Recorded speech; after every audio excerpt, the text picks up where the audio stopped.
For many people, a cup of coffee is a great way to start the day. Unfortunately, there are a lot of people who have discovered that coffee no longer works for them. And there are a number of different reasons why that can happen. But if you can't drink coffee, what do you drink? Some people wind up going to fake coffee, and that's not great. There's a whole bunch of negative ingredients in that I don't recommend. Some people drink tea reluctantly. And so I am so delighted to have met my next guest today, and we are going to talk about a wonderful coffee substitute that you can actually put in a French press, just like real coffee. And so Orleatha Smith is here with me today. Let me tell you just a little bit about her, and then we're going to get started. So she is the co-founder of Sip Herbals, as well as a number of other successful startups in the wellness sector. Orleatha is a forward-thinking businesswoman who prides herself on the diversification of her professional portfolio. She's a serial entrepreneur, has a master's degree in education, a biology teaching credential, and a passionate penchant for inclusive, science-based wellness. Love that.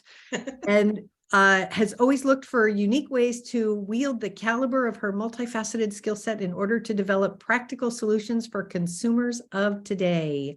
And she's served the wellness community for over a decade. Orleatha, thank you so much for being here. You're welcome. Thank you so much for having me. It's my pleasure. This is a really great platform. So thanks for even creating it. Oh, thank you so much.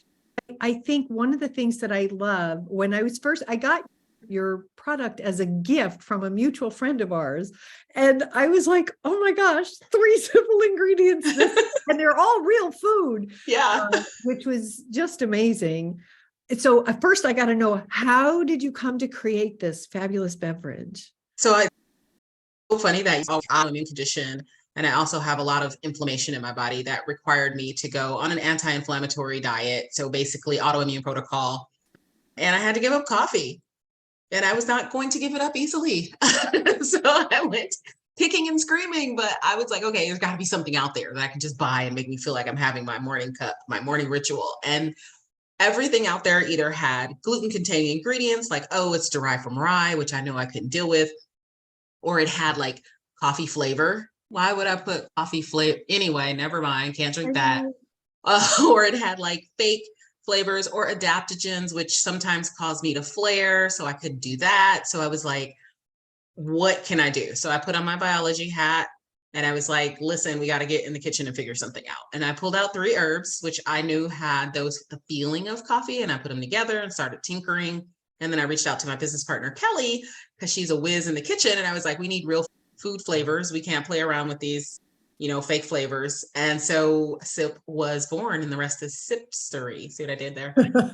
And I love the fact that you also took the time to not only find a solution for coffee, because there are so many reasons why people can't. They either become sensitive to the caffeic acid, or like you said, they have some kind of health condition.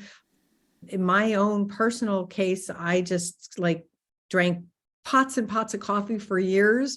And then all of a sudden one day it made me ill. Yeah. So that was awful. Yeah.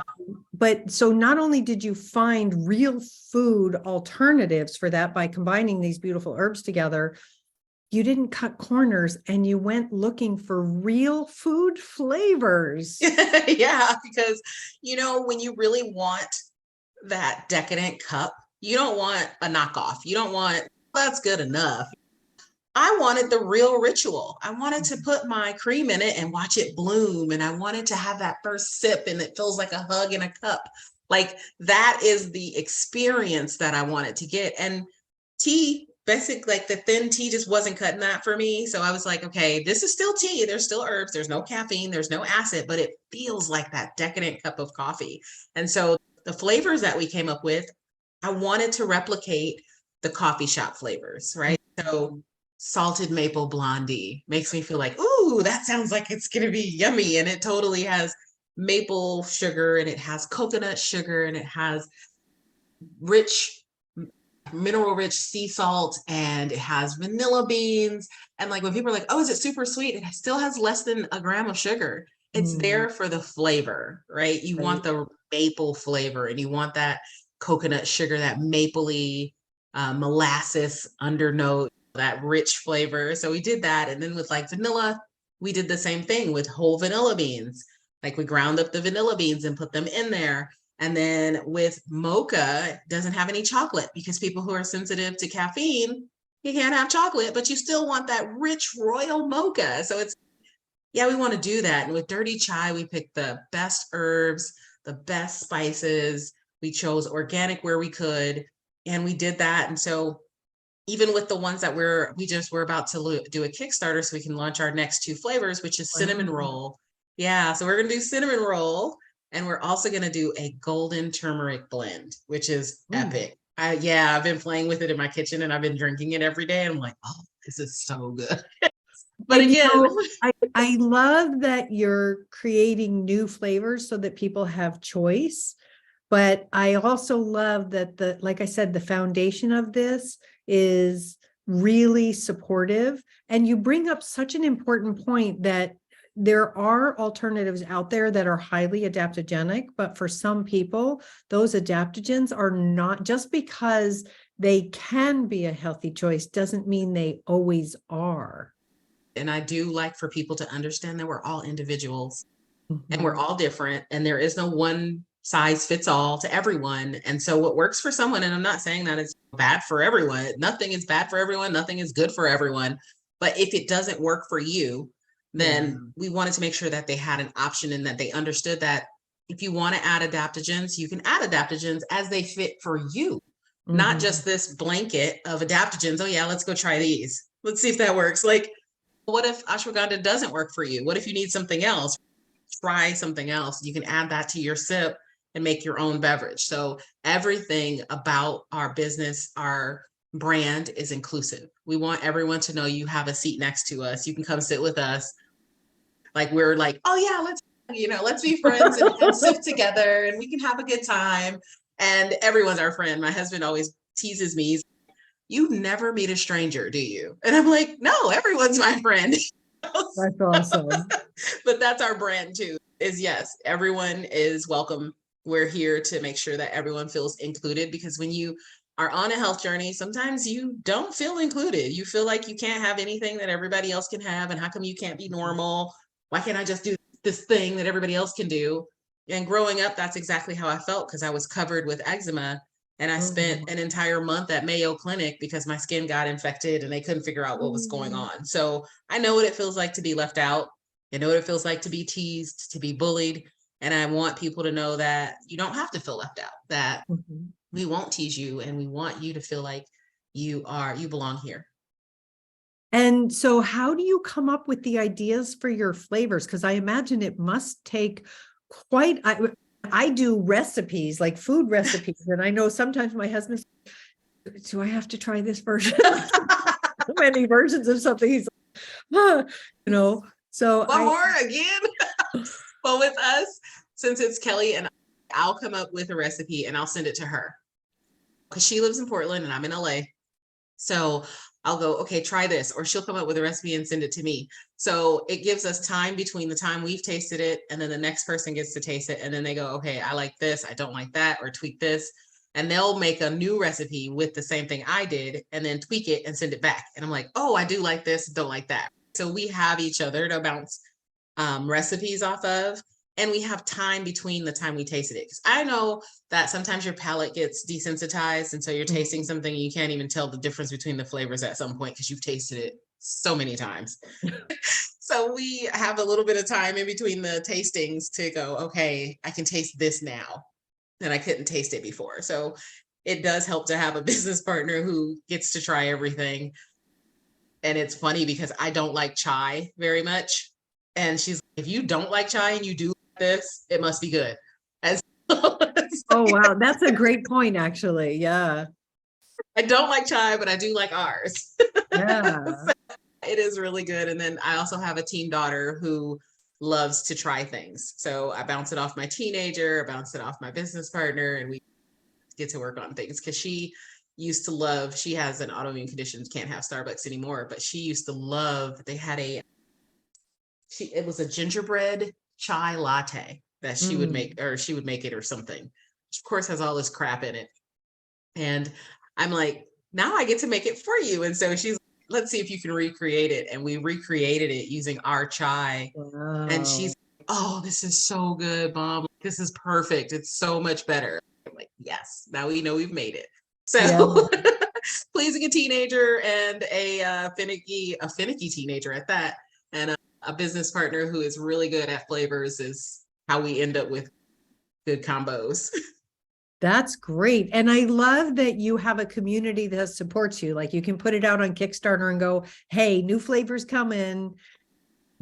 Give us a boost and we'll get it for you. That's wonderful. And even if they can't support us financially, they are always willing to share, creating the community around us where we're very inclusive and saying, yes, we share, we're very open, allows them to be the same way. So we're putting that energy out, getting it back. Yeah, that's great. I love that. And I apologize for my dog in the background. Oh, you're fine. My two are not here, which is why you don't hear them. They're in the backyard. I think the UPS man is coming. So mine will bark at a bag blowing down the street. So at least it's a person. Yeah, there you go. So I have to ask, what's your favorite time of day to have a sip? So I sip first thing in the morning. It is my morning ritual. I add my collagen to it and I blend it up and I love it. And then I have sip after dinner. I make a super strong cup and I twist a little peel of orange and I make it so that I'm like, oh, this is my espresso in the evening, but I won't be up until 4 a.m., because caffeine, I haven't had caffeine in 3 years. And I remember I was at a pitch for Shark Tank and they were like, you haven't had caffeine in years? And I'm like, yeah, and this is just me decaffeinated. Like I haven't had it's just me. And they're like, okay. That's awesome. This is me not on coffee.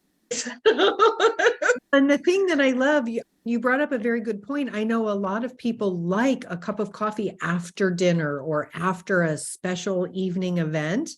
And so many of them don't realize how much it impacts their sleep. But I know for me, I rarely have caffeine now. And if I do, it's a little bit in the morning only. After 12 o'clock, no caffeine for me. Yeah, I can't do caffeine at all. In the daytime, it's anxiety. And at night, it's going to wake me up.